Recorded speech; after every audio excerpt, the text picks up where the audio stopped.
Hi everyone, आज आपके लिए एक मैं खास टॉपिक लेकर आई हूँ जहां मैं आपके लिए एनालाइज करूंगी सेबी का फेज 2 लॉ ऑफिसर का एग्जाम। अभी हाल ही में कंडक्ट हुआ है, काफी सारे हमारे ही स्टूडेंट्स ने फेज 2 का एग्जाम लिखा है। उनसे बातचीत करने के बाद मैं आपके लिए एनालिसिस लेकर आई हूँ। ठीक है, चलिए फिर आगे बढ़ते हैं एनालिसिस की ओर। उससे पहले हम ये देखते हैं कि पैटर्न क्या है। फेज 2 के पैटर्न में जो पेपर 1 है वो इंग्लिश पे आता है, जो जहाँ 1 घंटे का आपको टाइम मिलता है। It's more like a descriptive sort of a paper, जहाँ आपके पास प्रिसिस राइटिंग होती है, ऐसे राइटिंग होती है और एक रीडिंग कॉम्प्रिहेंशन आता है। इसका वेटेज 1/3 होता है टोटल एग्जाम्स में।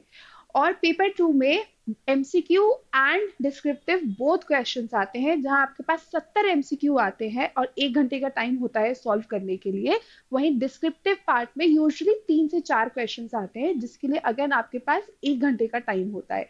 एमसीक्यू पार्ट के लिए 1/4 नेगेटिव मार्किंग है। और इन टोटल अगर काउंट किया जाए तो you have 3 hours to save the solve the entire exam. 1 hour English paper के लिए, 1 hour लीगल डिस्क्रिप्टिव के लिए और 1 hour एमसीक्यू के लिए। राइट, ये देखिए, ये है आपका सिलेबस। मैंने सिलेबस को इस वीडियो के लिए 2 पार्ट में डिवाइड किया है। ठीक है, एक तरफ मैंने स्पेसिफिकली सेबी रिलेटेड एक्ट और रेगुलेशंस मेंशन किए हैं, दूसरी तरफ मैंने बाकी के लॉज मेंशन किए हैं। तो ये बाकी के वो लॉज है, जैसे आपका इंडियन पिनल कोड 2 बार मेंशन हो गया है, is just one time. IPC, CrPC, Indian evidence act, companies act, LLP and IBC, ये है अदर लॉज। दूसरी तरफ है आपके SEBI related laws and regulations. SEBI contract act से शुरू होके, सेबी एक्ट से शुरू होके, सेबी एक्ट के अंदर जितने भी रेगुलेशंस इंपॉर्टेंट हैं एग्जाम क्लियर करने के लिए, वो यहाँ पे मैंने मेंशन किए हैं। अब आपके एनालिसिस पार्ट पे आते, तो इस साल का अगर फेज 2 का पेपर मैं एनालाइज करूं तो आई रियलाइज कि पेपर काफी इजी टू मॉडरेट लेवल पे आया था। पेपर बिल्कुल भी डिफिकल्ट नहीं था। अगर एमसीक्यू पार्ट की बात की जाए लॉ में, तो एमसीक्यू सारे 69 questions were directly from the examination syllabus. एक क्वेश्चन ऐसा था जो आउट ऑफ सिलेबस था, otherwise all 69 questions were from your examination syllabus जो आपको प्रोवाइड किया गया था। इसमें से 40% क्वेश्चंस आपके सिक्योरिटी लॉज में थे, SEBI act, depository act, insider regulations, substantial shares in takeover के रेगुलेशंस, सारे के सारे सेबी से रिलेटेड एक्ट एंड लॉज में से आपके पास 40% क्वेश्चंस थे और बाकी के 60% क्वेश्चन आपके इन लॉज में से थे। ये देखिए, बाकी के 60% क्वेश्चन ये लॉज कवर कर रहे थे। तो ये तो था बाइफिकेशन ऑफ क्वेश्चन। इसके अलावा 40% क्वेश्चन जो है वो डायरेक्ट बेयर एक्ट में से पूछे थे। अगर आपने थॉरो रीडिंग की है बेयर एक्ट की, if you have understanding of sections and provisions, वो 40% क्वेश्चन आपके लिए टारगेट करना बिल्कुल भी डिफिकल्ट नहीं था। राइट, बाकी remaining 50% of the question easy नहीं कहूंगी, लेकिन मॉडरेट लेवल के थे।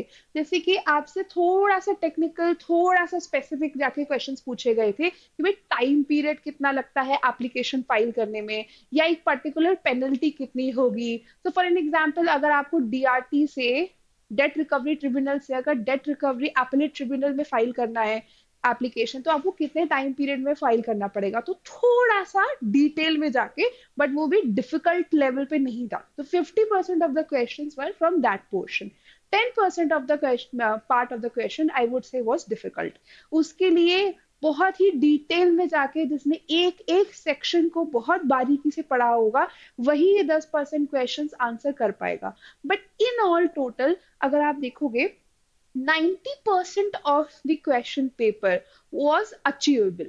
अगर आपने अपनी रीडिंग टाइम से खत्म की है और टाइम दिया है रिवीजन को, तो आप 90% ऑफ द क्वेश्चन को फेस करने में डिफिकल्टी महसूस नहीं करेंगे। राइट, आगे देखिए, सब्जेक्टिव पार्ट पे आते हैं। तो सब्जेक्टिव पार्ट इस बार थोड़ा सा मैं कहूंगी कि डिफिकल्ट था, क्योंकि इससे पहले आपके पास सब्जेक्टिव पार्ट आंसर करने के लिए ऑप्शंस हुआ करते थे, लेकिन इस बार 3 क्वेश्चन दिए थे और कोई ऑप्शन नहीं था, तो आपको तीनों ही आंसर करना मैंडेटरी हो जाता था। और वो 3 क्वेश्चन, एक क्वेश्चन सीआरपीसी से पूछा गया था, एक question, okay it's not SRA, it's SCRA, security contract regulation act से आपका एक क्वेश्चन आया था और एक क्वेश्चन आपका सेबी एक्ट से आया था, but questions were not difficult. अगर आप क्वेश्चन के लेवल की बात करेंगे तो डिफिकल्टी लेवल क्वेश्चंस का ज्यादा नहीं था, ऑप्शन ना हो पाना कई बच्चों को लगा कि थोड़ा सा डिफिकल्ट था। The remaining portion, but overall आप कह सकते हैं कि it was easy. The remaining portion is your English. English में जैसे कि उन्होंने अपने सिलेबस में दिया हुआ था कि आरसी होगा, क्रिसिस राइटिंग होगा या फिर ऐसे राइटिंग होगा, उन्होंने सिलेबस को ही टारगेट किया, सिलेबस के बाहर कुछ नहीं था। एक आरसी आपसे पूछा गया gaming industry and AI related, the questions were easy. Crisis writing भी काफी इजी था, वो भी डिफिकल्ट नहीं था। ऐसे जब आपसे पूछा गया तो ऐसे काफी कंटेम्प्रेरी और करंट इशू पे था, जैसे कि आपके वर्क फोर्स इम्पॉसिबिलिटी पे ऐसे आया था, हेल्थ से रिलेटेड ऐसे आया था, जो भी आपके कंटेम्प्रेरी इश्यूज चल रहे हैं उनसे रिलेटेड ऐसे आया था।